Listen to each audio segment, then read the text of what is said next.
Well, hello, human sexuality. Here we are at Module 2, and this week's module is on the psychological theories which inform our understandings of human sexuality and how we do research into the kind of questions that concern those who study human sexuality.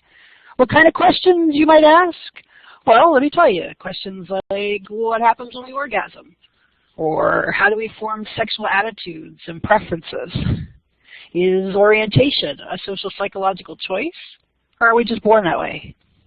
What role does sex play in our overall development?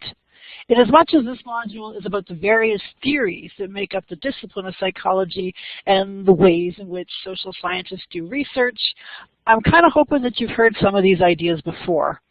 In fact, based on the fact that this is a third-year course and that to get in you had to take at least one other course in psychology, I'm going to make a few assumptions here. To start with, I'm going to assume that you know a little bit about the purpose of scientific theory, how psychologists use theories to generate research ideas and methods. I'm also hoping that you're familiar with the idea of psychology as a discipline that's informed by a variety of theoretical perspectives: social, cognitive, behavioral. How about you folks? Can you think of any? What about you there sitting in the front of the computer? No, really, I can't see you, honest.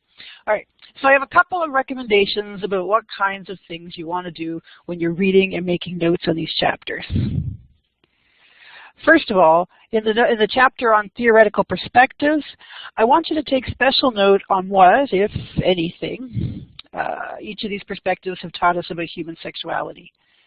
In the chapter on research methods, I want you to pay attention to specific methods that researchers like Kinsey, Masters, and Johnson, and others have used to study sexual issues.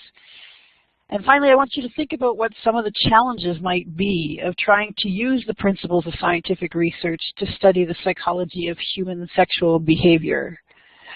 Ethics, anyone? That's all for now. Bye-bye.